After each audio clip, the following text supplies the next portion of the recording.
Alhamdulillah kita kaji pagi hari ini, mudah-mudahan manfaat. Mungkin dulu karena hari ini kita ada acara Pak, jadi kita acara haul di Kecamatan Bang. Ini teman-teman juga belum ada hadir. Ini ada yang telepon. Oh, Assalamualaikum. Assalamualaikum. Ustaz, gimana ini? Jadi gak ini kita Haji Kiai Haji Hamid? Ya itu Pak, teman-teman udah pada kumpul belum? Oh ya udah, Pak Sogi, itu udah disiram belum itu tanamannya? Ya udah kita ke OTW ke majelis dah. Tunggu teman-teman semua. Ya benar toh. Ya ini nunggu teman-teman udah pada datang. Yang lagi bebenah kali Pak Sogi. Kebunnya lagi disiram dulu. Ya, tapi emang gak usah disiram, hujan dari malam. Ya, mari aja, kita tunggu teman-teman ya. Ya, salam.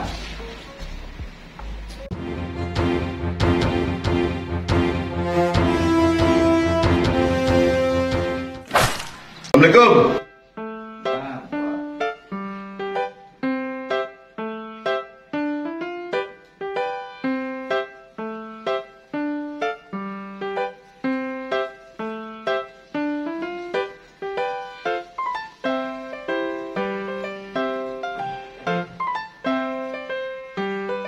Gimana nih Ustadz nih kabarnya? Alhamdulillah. Ya. Udah siap ini? Ya ini anak-anak siap semua nih. Kebun udah disiram itu? Udah siap Pak Ustadz. Udah siap.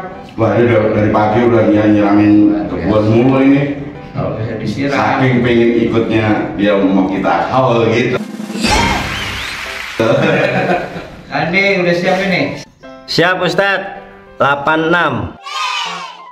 Hari ini kita akan menghadiri haul Mbah Husein yang ke-90 dan almarhum Kiai Haji Abdul Hamid yang ketiga. Mudah-mudahan perjalanan kita sampai acara selesai dalam keadaan selamat, sehat semuanya. Amin. Dan mendapatkan keberkahan di sisi Allah Subhanahu wa taala. Amin. Namun semua itu kita mohon kepada Allah agar perjalanan kita lancar sampai tujuan, sampai balik ke tempat kita semuanya diberikan keberkahan oleh Allah Subhanahu wa taala. Amin. Kita berdoa mudah-mudahan perjalanan kita lancar, cepat sampai tujuan. Amin. Al-Fatihah.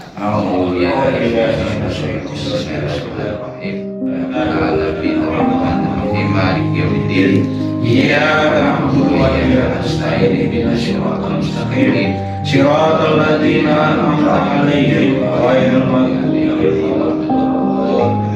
Ikutin Bismillahirrahmanirrahim. Bismillahi. Amantu billah. Bismillahi. Tawajjahtu lillah. Bismillahi. Tasantu ala Allah. Bismillahi. Tawakkaltu ala Allahi.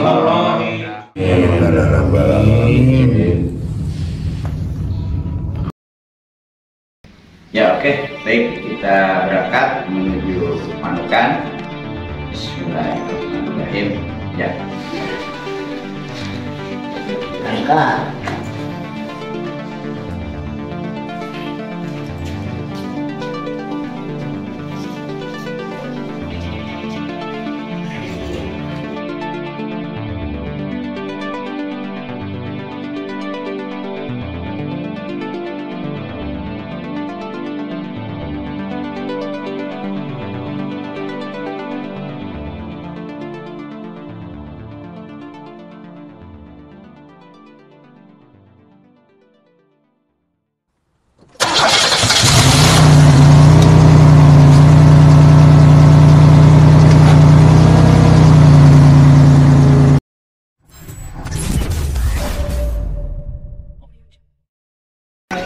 Alhamdulillah pada siang hari ini kita sampai di makam Mbah Husein serta makam almarhumlah Kiai Haji Abdul Husein.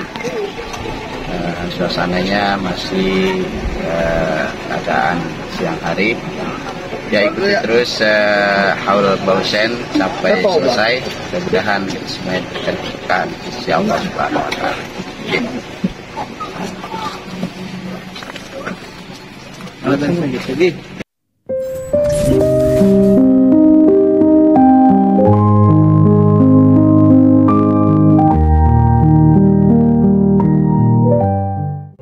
Alal kafi salatullah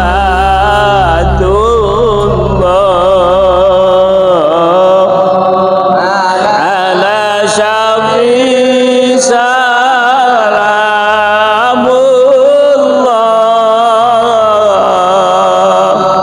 bimuyyidini hal islam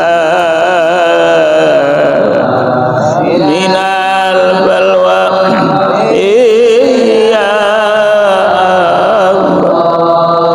ibadallah rijalallah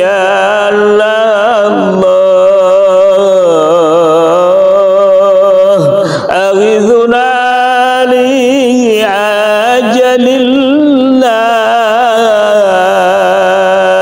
wa kun aunana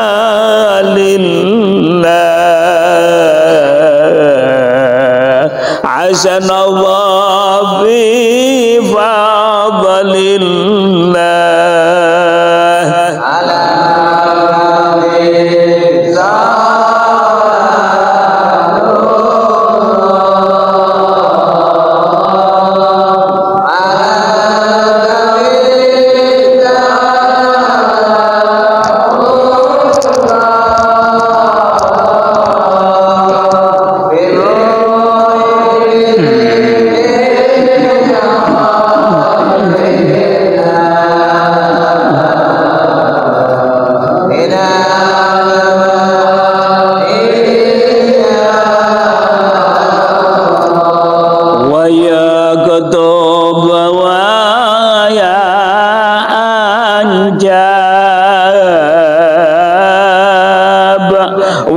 sadad wa ya aghbab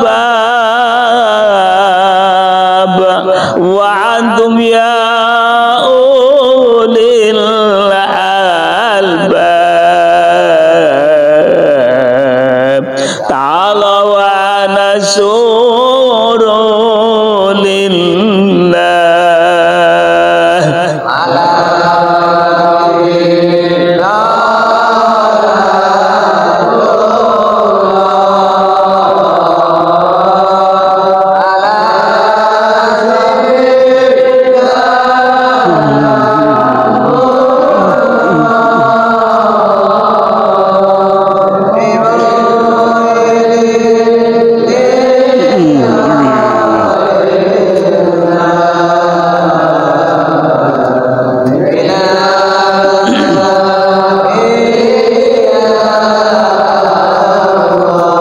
sa'alakum sa'alanakum walizul farajanakum wa fi amrin qasadanakum fasudu azamakum walillah ala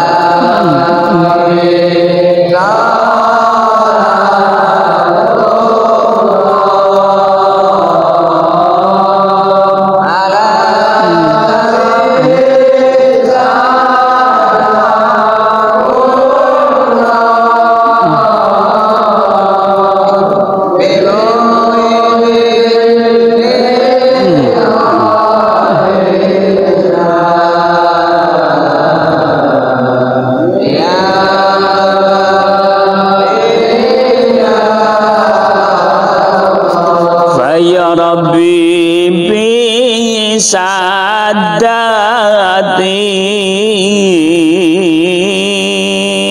tahaqqaq li syarati ngasadati bisyarati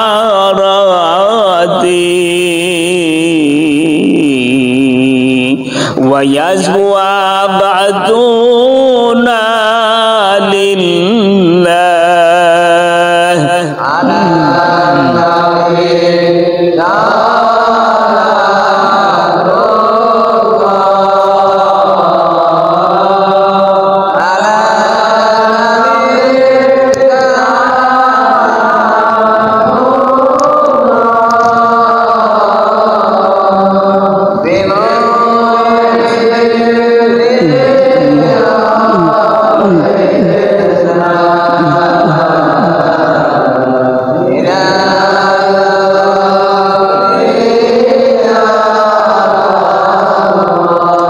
Kashfirhu jabi'an aini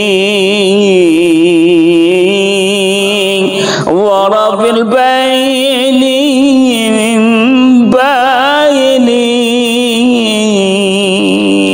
wa tamsil kayfi wal aini binuril wajhi ya Allah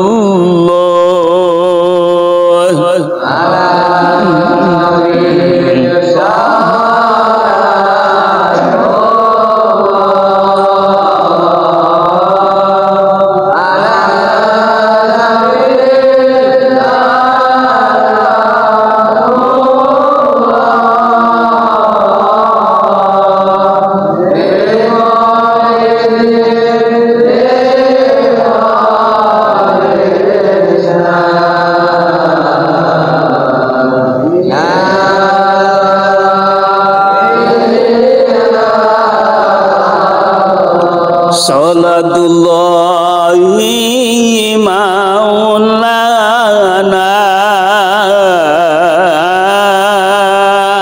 ngalama bil huda jana wa man bil haqqi aulana syafil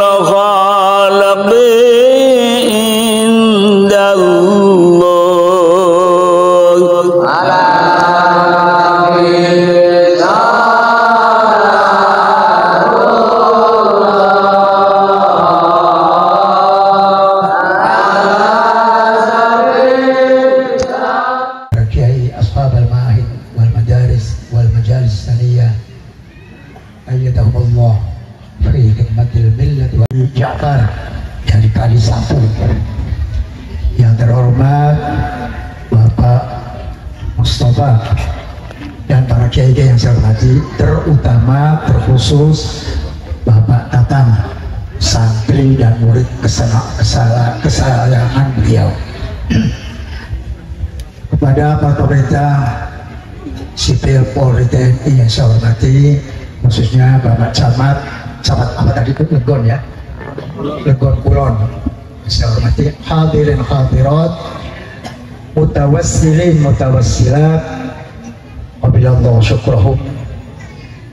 Alhamdulillah, ini hal yang kita kumpul dan sangat banyak sekali pada hal Bahyai Abdul Hamid Al-Husaini, bahwa Kiai Abdul Hamid adalah bapaknya kakek apa namanya? Eyang ya, atau kakeknya itu sama dengan kakek saya. Itu Mbah Eyang namanya Muhammad, punya putra dua, Hasan Husain. Hasan merupakan saya, Husain merupakan Abdul Hamid. Dan biasanya Hasan dan Husain ini besanan. Ngerti besanan Bu ya?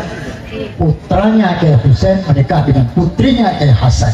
Yang perlu ditiru itu Pak, yang perlu ditiru adalah nikah tidak dengan jauh-jauh dari kerabat sendiri. Kenapa? Karena darah, tabiat, watak itu akan terjadi kesamaan. Kalau dengan orang jauh tuh beresi wataknya saja sudah kangen. para bapak yang saya hormati, banyak makna dari haul, banyak faedah dari haul. Yang paling utama adalah menghauli orang-orang yang mutaqarrib ila Allah, yang dekat dengan Allah seperti Mbah Hamid, adalah bertujuan tawassul. Tawassul itu mintanya kepada Allah, dan hanya dengan para wali itu membuat perantara. Jadi ibu-ibu mintanya sama siapa? Sama Allah. Ada masalah, ibu boleh nggak minta uang sama orang tua? Pak, minta uangnya. Bu, minta uangnya, boleh nggak? Boleh. Apakah boleh minta uang sama orang mati? Tidak. Bahasanya Hamid, tolong saya minta duit, boleh nggak? Ayo, boleh nggak? Kalau tidak boleh, apakah makhluk di mata Allah berbeda? Makhluk di mata Allah semuanya sama, hanya bedanya ini dikasih roh, ini tidak. Jadi kalau makhluk Allah yang ada rohnya boleh, kenapa makhluk Allah yang tidak punya roh tidak boleh? Apakah di mata Allah tidak sama? Semua makhluk di mata Allah, jawab, semua makhluk di mata Allah sama. Jadi boleh, ya Hamid saya minta uang, boleh, saya minta beca, boleh. Kalau secara ilmiah, tapi secara adat, secara ya, percayaan kita masing-masing biasanya nggak boleh karena sudah mati. Apakah orang mati tidak bisa menolong? Bisa nggak? Bisa, bisa. Ada tulisannya di sini sambutan saya. Nabi Musa, ketika Nabi Muhammad selesai dari Mi'raj, lantas turun ketemu dengan Nabi Musa. Sudah wahai Muhammad, Mi'rajnya sudah. Dapat apa? Dapat saya dan umat saya disuruh sholat berapa? 50 kali. 50 waktu. 5 waktu aja berapa semua. Mana yang diakhirkan, mana yang didahulukan, mana yang ditinggal. Gak akan kuat, apalagi orang Jakarta gak kuat. Sibuk. Tolong Muhammad, minta dikurangi. Minta 5 sampai jadi 5 waktu. Itu atas usulan siapa? Nabi Musa. Jasanya Nabi Musa. Ayo jawab. Nabi Musa ketika itu masih hidup atau sudah mati? Sudah. Berarti orang mati masih bisa memberi manfaat. Paham Bu? Orang mati masih bisa memberi manfaat. Saya sendiri baru saja kemarin subuh, ini kan Sabtu, baru Sabtu malam subuh baru datang dari Mesir, banyak ziarah kemana-mana. Imam Syafi'i, Imam Dinun, Imam As-Sakandari yang punya apa? Al-Hikam, dan Imam Al-Busiri yang punya Al-Burda, dan banyak sekali. Apa niatnya? Tawassul. Tawassul itu apa sih? Contoh begini. Ibu tahlil, bapak tahlil, baca tahlil. Ibu haul atau ziarah kubur, baca tahlil. Lebih bagus mana dengan baca Quran? Kok cari cewek gini? Ayo, lebih bagus mana dengan baca Quran? Al-Quran fi wadin wa tahlil fi wadin akhar. Quran bagus, bener. Karena itu banyak kayaknya yang bacanya asli dulu. Tetapi dalam persoalan hadis ada ilmu tersendiri. Dalam persoalan tahlil ada ilmu tersendiri. Bahwa yang namanya tahlil ini amal yang dilakukan oleh para wali songo ratusan tahun. Diistiqomai oleh para wali ratusan tahun. Kalau sudah diistiqomai maka mengandung banyak sekali al-karomah wal barakah. Nah, saya tahlil ini saya kontak dengan para wali dengan melalui bacanya. Dengan melalui tahlil itu bacanya para wali. Saya baca tahlil berarti saya kontak dengan para wali. Para walilah yang akan menyampaikan, menghubungkan dengan yang kita tahlili. Paham ibu-ibu? Ini pokoknya begini, paham gak paham, jawabnya paham saja ya. Ya cepatlah. Yang penting ziarah kubur, tawasul, minta barokah, minta karomah, kan begitu. Nah itu. Tapi dalil penting, ada ilmu, ada hukum. Nah, satu ketika Nabi Yusuf yang dibuang dari bapaknya 40 tahun ketemu dengan saudara-saudaranya yang berjumlah berapa? Ayo 11. Tanya pada yang 10 itu, bagaimana Bapak? Ya Allah, Bapak itu susah karena pisah dengan kamu 40 tahun sampai sekarang tinggal tulang dengan kulit saja, nangisi kamu berpuluhan tahun sampai matanya buta. Bapak matanya buta? Iya. Diam saja. Akhirnya Nabi Yusuf berkata, nih bawa baju saya, usapkan ke wajah ayah saya, nanti akan melek. Irhabu biqamisi hada fa'alquhu ala wajhi abi ya'ti basira. Pulanglah, pergilah membawa baju saya, usapkan kepada ayah saya, nanti melek. Pulang diusapkan kepada bapaknya Nabi Yusuf, siapa namanya? Mansur. Ya, Yusuf Mansur. Ya, begitu diusapkan, ya tiba-tiba langsung melek, langsung bisa melihat. Ayo ngomong musyrik, ayo ngomong musyrik. Itu Qurannya ada, surat Yusuf, bajunya Nabi Yusuf diusapkan ke wajahnya Nabi, jangan biar Mansur, Nabi Yakub melek, nggak jauh-jauh. Jadi tolong jangan salahkan dulu, tanyakan ada dalilnya. Kenapa gak ada dalilnya? Ya kan mendoakan bisa di mana saja, kenapa mesti di kuburan? Nah kalau di kuburan ini lebih menekankan menasehati yang masih hidup, paham? Lebih menasehati yang masih hidup. Tuh lihat tuh orang kaya matinya begitu. Tuh lihat tuh, bedanya apa? Baru tadi ada yang tanya, Kiai, itu ada gempa bumi, orang soleh juga gempa bumi mati, orang baca Quran gempa bumi mati, kebanjiran mati. Kalau begitu yang tidak soleh, yang soleh, yang iman, yang mukmin, yang ghairu mukmin sama saja. Saya katakan mati itu sama, yang beda bangunnya. Bapak-bapak, ibu-ibu, yang beda nanti bangun dari kuburnya. Nah yang namanya mati itu jelek, siapa yang bilang mati jelek? Kena banjir, kena banjir mati itu jelek, siapa yang bilang jelek? Sahabat Umar matinya kenapa? Dibunuh. Sahabat Umar matinya dibunuh. Ayo ngomong, sahabat Umar matinya jelek, paham gak Pak? Sahabat Umar matinya dibunuh. Apa bisa kita mengatakan sahabat Umar matinya jelek? Berani? Nggak berani. Oleh karena itu jangan dipandang matinya, tapi pandanglah bangunnya. Mereka yang soleh bangunnya luar biasa, ala ahsani halin wa amrin, pada situasi dan pribadi yang sangat baik. Namun para bapak, para ibu, ada yang satu yang perlu dikaji. Apakah hal itu hanya tahlil seremonial, nanti juga beli balon, apa itu saja perlunya hal? Bukan itu saja. Hal adalah mengenang beliau. Inilah bukunya, siapa beliau, bagaimana kiprahnya, dan kita diharapkan melanjutkan apa yang dihauli, amal apa saja. Satu bukti Pak, apabila orang yang tidak soleh dibesar-besarkan haulnya, mati 1-2 tahun juga mati, acaranya mati. Tapi kalau orangnya soleh, tambah tahun tambah banyak. Saya yakin ini lebih banyak daripada tahun kemarin.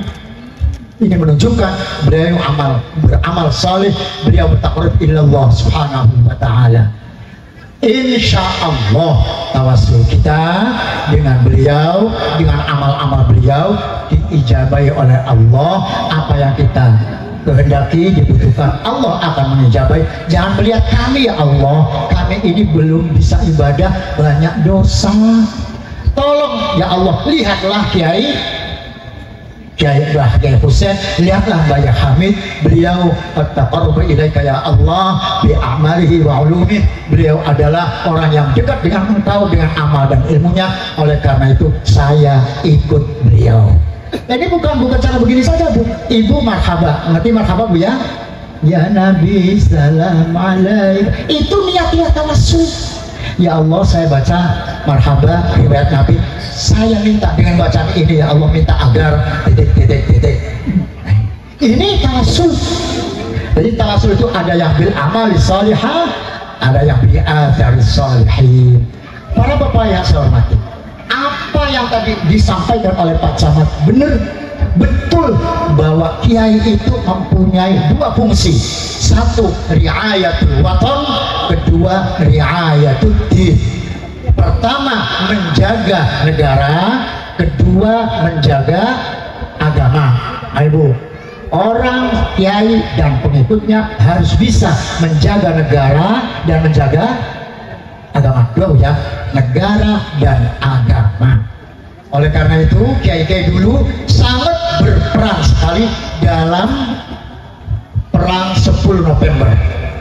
10 November itu Bu,